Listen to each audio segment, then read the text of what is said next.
Hey guys, I know it's been a little bit of time since I last uploaded on here. It's not too long, but longer than I'd like. I'm not going to sit here and lie to you and say I'm going to start doing regular uploads again. I'm going to have this scheduled out. Having a new baby and still working full time from home due to lockdown and things is taking up a bit more time than I'd expected. So I do apologise for that. But anyway, enough of me rambling. These will be as consistent as I can make them. So bear with me. I've got a couple of podcasts scheduled in. They obviously take a lot of time off of me to edit and upload. So thank you to those who are still here listening. And straight into the video. When the quarantine began, I thought life couldn't get any worse. But it only took a week of silent streets and empty lots for that to change. On the seventh night, sitting and staring across the block from the window of my apartment, I saw something move. Initially, my interest was idle. I'd had less than nothing to do for a full week. I'd scoured the internet, watched every movie, and played every game. Only a couple of blocks from the edges of endless farmland. There was nothing to do. When the fun ran out, I simply sat at the window and took in the motionless neighbourhood.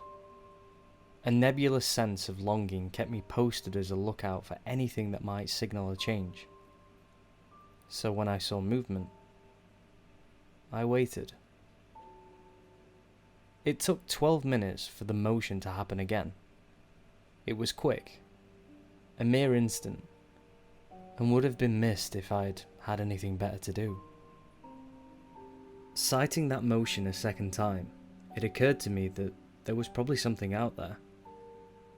Idle curiosity became active interest, and I peered at that night-shadowed intersection of fences and sidewalk from my third-floor vantage point for another 20 minutes. Curiously, there was no subtlety to it. There was no attempt to remain hidden. I couldn't fathom what it was at first, so I tried to make sense of it. Was someone climbing a tree and casting a shadow somehow? There was definitely an aspect of two grasping arms and a silhouette of a head, but the shape itself didn't make sense. I saw no other source, nothing between the pale azure streetlights and the ground to make such an impression. But that couldn't be right. The shadowy object on the ground, taken purely on its own merits, would have had to have been an oversized torso pulling itself along the sidewalk with two long spindly arms. There was no fear. Not yet. I had a worldview and I was secure in it. I told myself that I wasn't seeing it right, or that somebody was playing a prank. Still, there was a fascination. I sat, captivated as the silhouette of a torso dragged itself down the opposite sidewalk, under a darkly cloudy night sky intermittently illuminated by lonely blue streetlights and flare-dotted urban sprawl. In fact, I smiled. This clearly impossible entity was going about its business in a world that had no place for it. Whatever that thing was, it couldn't happen here. I stared right at it, and I refused to believe it. 2 floors below my vantage point, the door of my apartment building opened. A Mexican woman I recognized as a fellow tenant emerged, 2 heavy bags of trash in hand. She waddled for a dumpster around the corner. I briefly felt indignant that she was going outside so brazenly, but of course, we were allowed to go outside in brief and limited ways. It was just a trash run. She was still a prisoner, just like me. As she exited the front gate and turned in the direction of the neighbourhood dumpster, my eyes snapped back to that thing that couldn't possibly be real. It was only a few feet away, directly across the street from her, but hidden by breeze-shifting shadows. I watched in disbelief as its head turned towards her. It reached out an uncannily long arm and started dragging itself across asphalt. I could just about see my fellow tenant if I leaned out the window. She pushed one bag over the edge of the dumpster and let it fall. After stretching her wrists, she began hefting the second bag. She was taking too long, and she was facing the wrong way. I raised my hand half-heartedly. I made a weak sound too, a sort of It wasn't real. I didn't want to come off as hysterical. What would even happen if I said something? She would turn, see nothing, and think I was a loon. She tipped the second bag over the edge of the dumpster, then sighed, stretched her wrists and turned around to head back in. Instead, she stopped. Just like me, she stared, not comprehending. They weren't arms. Whatever it had been dragging itself with, those appendages weren't arms. One curled around her shin in weird angular ways. Her scream echoed with the shattered remnants of my worldview. Collapsing like so much broken glass, my beliefs rained down around my thoughts, paralyzing me as I watched her stumble backwards. Barely avoiding its grasp, she ran for the gate and punched in the code. The small red light indicated she'd entered the wrong numbers by accident. Something I myself often did. I whispered encouragement as she punched in the numbers again. Read again.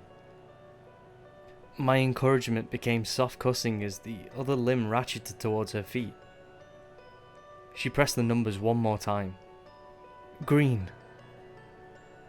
She pushed through the gate, slammed it behind her and ran screaming for the front door of the building. Heads began emerging from the windows below as my fellow tenants peered out in response to the noise.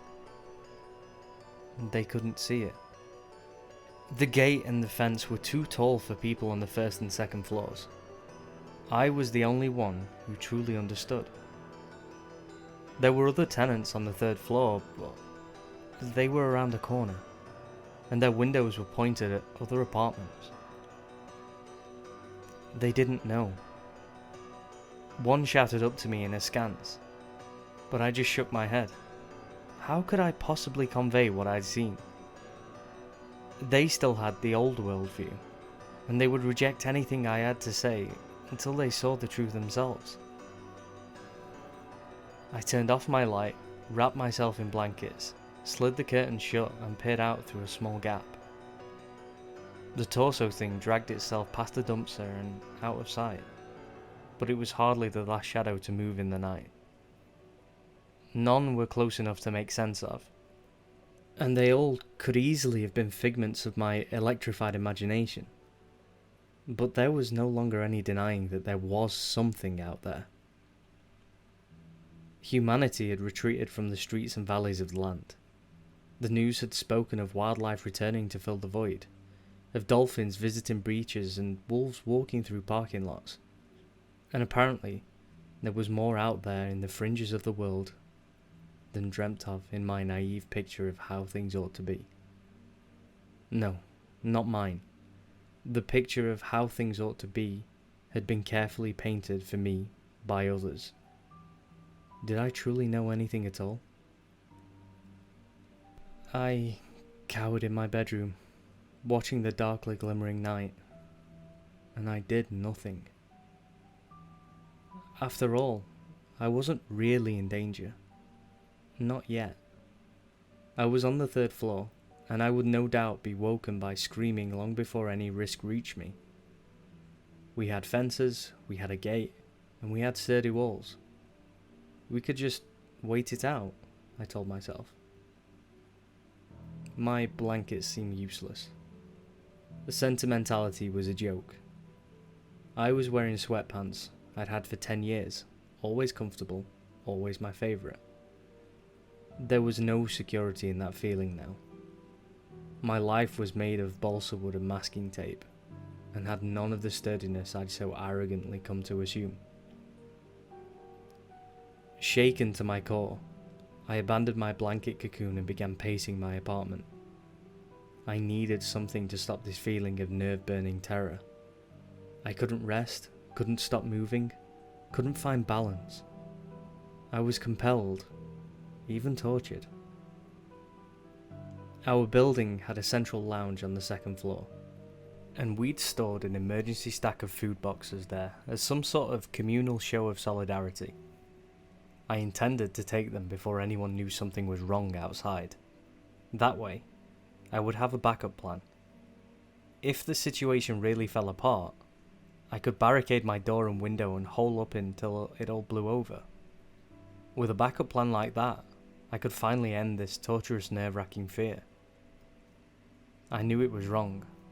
I felt ashamed throughout the entire walk along the hallway and down the stairs.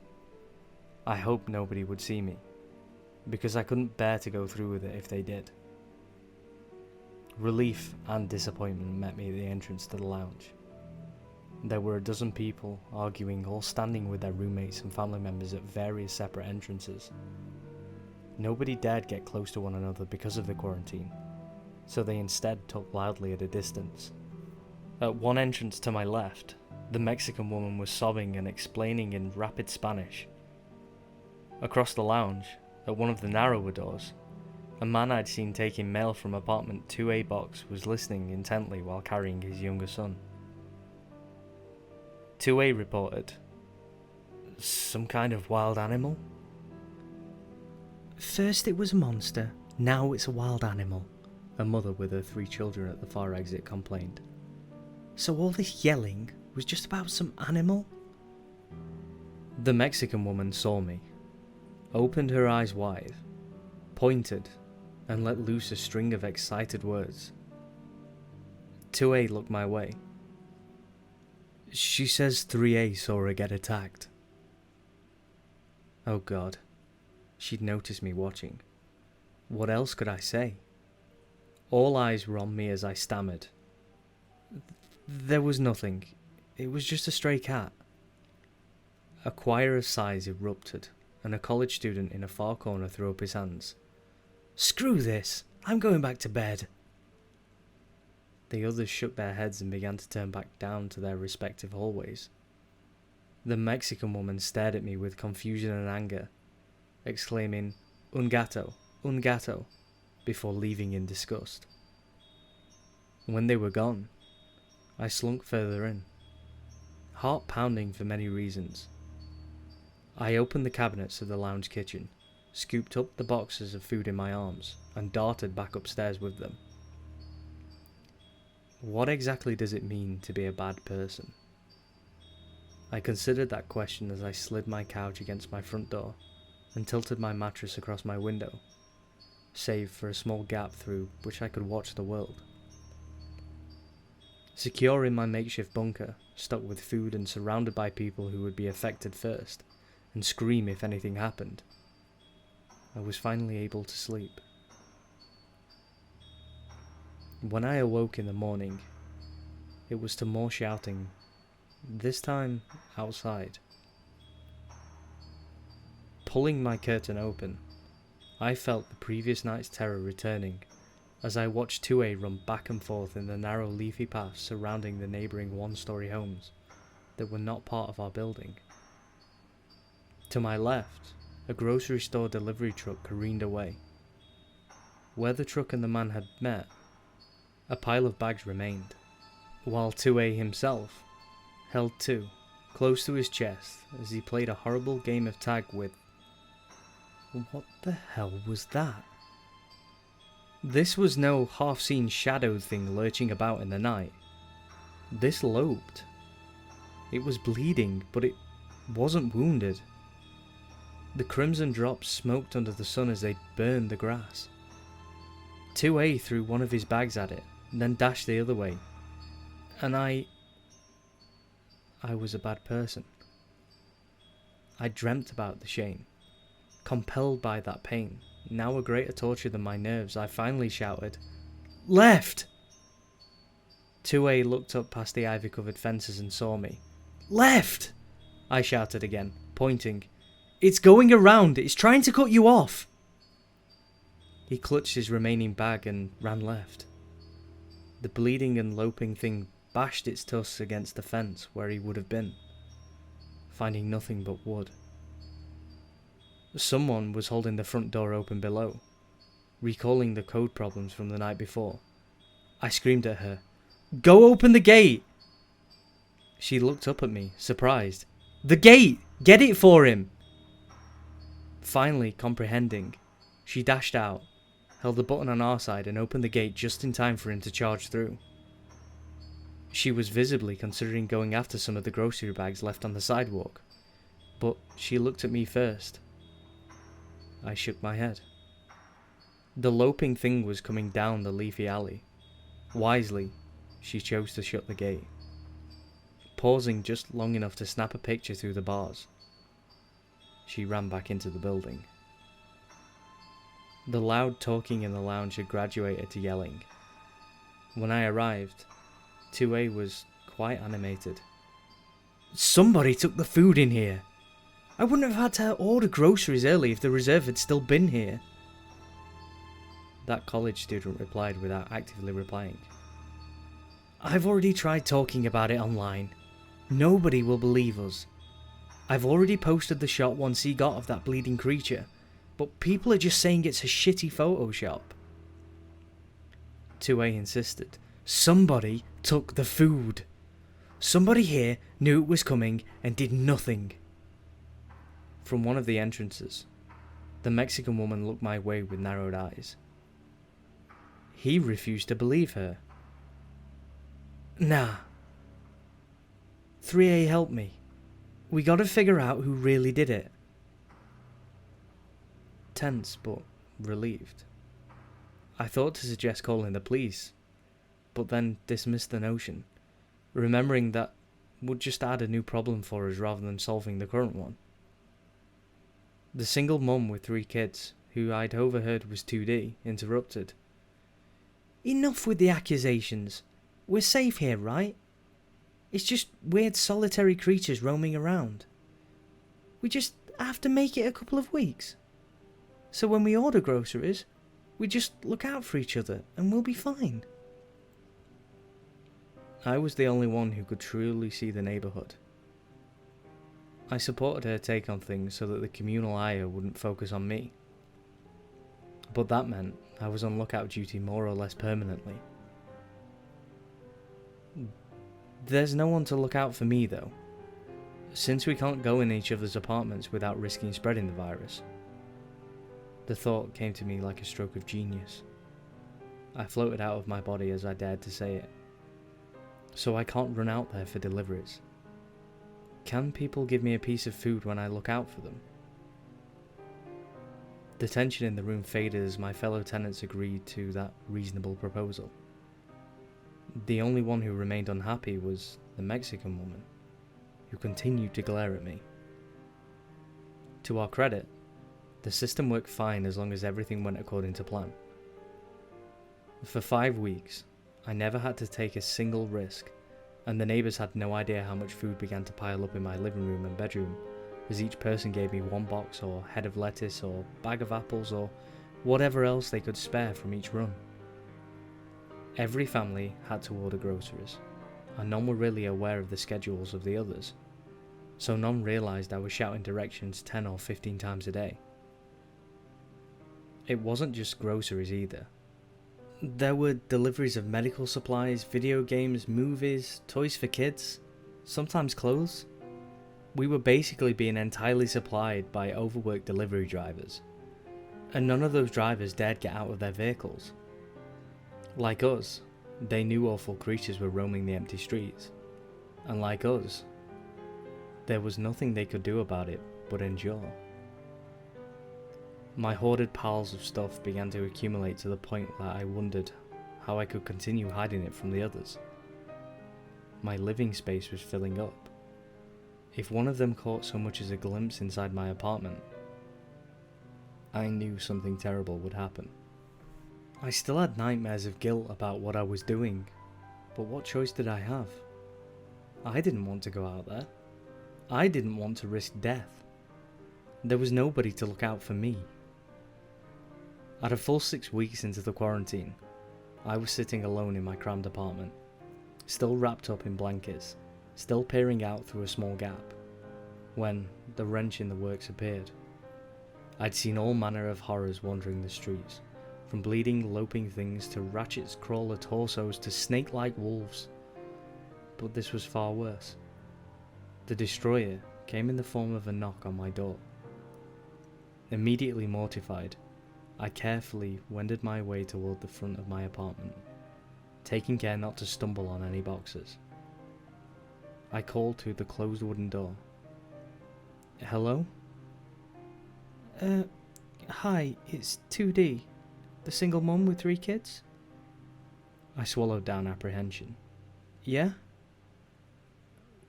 We're kind of out of money. We can't order things anymore. I'm going around asking if anyone has anything to spare. My tongue felt thick in my mouth as I lied. Sorry, all out. I can't order things myself either. Right, she replied through the door, sounding disappointed. Sorry to bother you.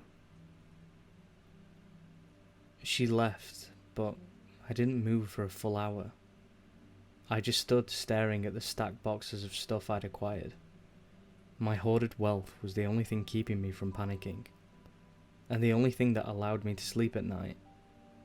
But I was also racked by fitful dreams. Later that night, when everyone was asleep, I crept downstairs and left a large box chock full of food in front of 2D's door. With a big smile on my face, I returned to my apartment and lay down for the first night of good sleep I'd had in 2 months. Problem solved. Except, 4 days later, the family of Wani ran out of money and began going around asking for donations. And then a week after that, the old man in 3B, my direct neighbour around the corner of the building, ran out of money and began going around asking for donations. The community meeting in the lounge was quiet this time, rather than loud. We stood in separate corners and exits, still far from one another. The dad from 1E said sadly, "We're gonna die in here if we don't do something." "Where's the government?" 3B asked. "Where's the police?" "They've got 1,000 other buildings to worry about, old man," retorted the college student whose apartment number I still didn't know. "They're not coming. They said the quarantine was only supposed to be 2 weeks, but we're still on lockdown going on month 3. 3B quavered as he spoke. "But they'll get us money, right? Food?" 2D couldn't look any of us in the eye. "I saw my husband," she sobbed twice, then added, "He's been dead for over a year. He asked me to let him in. When I told him I couldn't do that because he was an abusive asshole, he turned around. It was a rotting thing, made of beetles that had dug him up, and was wearing his face." She began to openly cry. "It laughed at me. It didn't even really want in. It just wanted to torment me." Aghast, the college student breathed. "What the shit? What's happening to the world?" We all knew it was getting worse out there. As the number of delivery drivers coming our way had declined, the empty spaces between pockets of mankind had only deepened. From the chatter on the internet, the cities were fine, and so were most towns. But we were on the fringes, quite near open farmland, and civilization proper had no idea what was creeping its way back in. I don't know who said it, but we were all thinking it. We're gonna have to go out there, kill those things, maybe even eat them, just like hunting. Only the animals can fight back. A wave of nausea hit me as I thought about eating the exposed bleeding flesh of that loping thing, or the scaly meat of that snake-like wolf. But then I realised I wouldn't have to eat it. I had my own stockpile. 2A pointed my way. Lookout duty's upgraded to coordinating a hunt. You're in charge. You game? To that, I nodded slowly. They crafted what makeshift weapons they could. Mainly branches whittled to points, stolen from trees right outside the building. And we waited. I sat at my window and watched the neighbourhood. In the daylight, more animalistic creatures often wandered, but we had to wait for ones that we might potentially take down. That day, only the more dangerous ones happened by. A real brown bear that looked afflicted by some sort of horrific parasite wrapped around the top of its head, and a leathery bird with one snapped wing that kept scraping the ground with 2-foot-long teeth at the end of its beak. I decided neither were good targets. At night, the shadowed and dead things walked. I saw 2D's beetle rotter, but it was wandering in another direction. 2 hours later, the dragging ratchet crawler began clanging its limbs against our dumpster, as if reliving that first attack. But then it moved on without incident. It was followed soon after by a blob of what looked like corpses melded together into a mass I could smell even at my height. I closed the window before gagging too much. In the morning, though, I saw the bleeding loper clacking its way down our sidewalk. It was sort of like a boar, so I slid my stick down and tapped 2A's window directly below mine. That was the signal. In less than 2 minutes, a dozen of my neighbours emerged from the front of the building and lined up behind the gate. I eyed the beast until it began snuffling at something in the leafy alleys, and then I made a fist. 2A opened the gate and led the charge. There was no sense in being quiet anymore, so I began shouting orders. Cut off the alleys! It's seen you! It's preparing to charge! My neighbours were no more skilled at this than I, so it took nearly 20 minutes, but I finally managed to direct them into cornering it. They stabbed it repeatedly, spraying smoke blood this way and that, felling it only after destroying an unidentifiable organ in its lower abdomen. It was our first moment of hope in nearly 3 months. They dragged it inside, up the stairs and into the second floor lounge. On the tiled section of the kitchen area, the 2 men that knew about me went about the disgusting work of carving and cooking it. I had to admit, it certainly smelled like meat, though I did not want to eat it. Nevertheless, 2A handed me the biggest cooked chunk. For me? Why? His answer was simple. 'Cause you're in charge, and you did good for us. My neighbours gathered around the meat, abandoning the policy of separation that had kept us apart for so long. None of us had left the building in 3 months, and it was entirely possible the virus had never even been among us. Now, they began hugging and clapping shoulders and tearing into chunks of unfamiliar meat with their teeth. I watched this, holding the largest piece. I was in charge. Why was I in charge? Happenstance, 3A had been the least valued apartment when I'd moved in, because it was up 2 flights of stairs and facing the street. By virtue of where I'd been when all this began, I'd somehow ended up in charge, and with a huge hoard. It had just been random luck and, sure, a little self-serving shittiness, but I was over that shame now, because I was in charge. I provided a valuable service, and that meant I was justified in being where I was and having what I had. And these people couldn't get by without me. There was still one threat to my safety remaining. However, she glared at me as I sat holding the largest chunk. Pulling 2A aside, I whispered, "Hey, you've got my back, right?" "Of course, boss," he replied quietly. "What is it?" I thought I heard that lady. What would sound plausible? I saw her conspiring with the beetle thing last night, talking to it from her window. I think we need to kick her out of the building, or she's gonna let it in. He glanced over surreptitiously. The Mexican lass, he paused. What apartment is she in? I didn't know either. Not sure. But you saw her from her window, he whispered, eyes on me. Shit.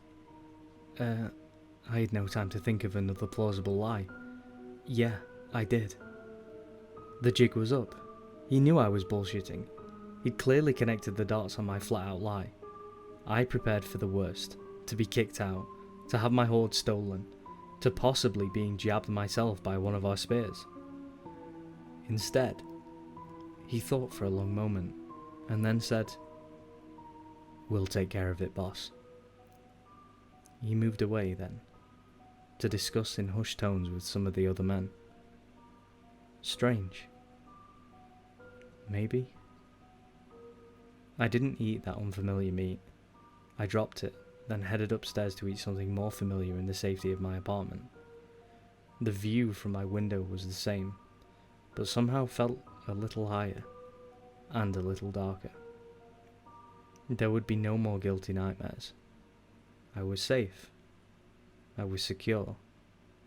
In charge. And had everything I needed.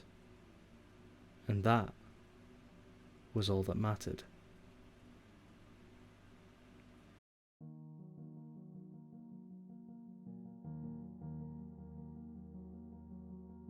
Hey guys, and thank you for listening to the latest in the CreepyPasta series.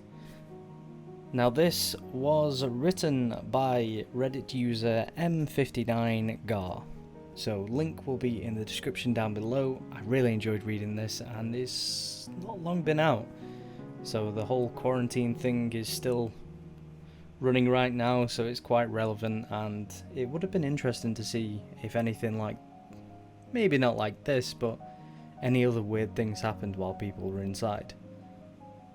Links to the Discord, the Facebook group, and now the Spotify are in the description down below. Now I only post the podcasts on Spotify, so if you're driving and you want to chuck me on,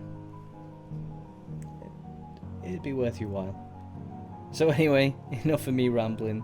Thank you for listening again, and take care.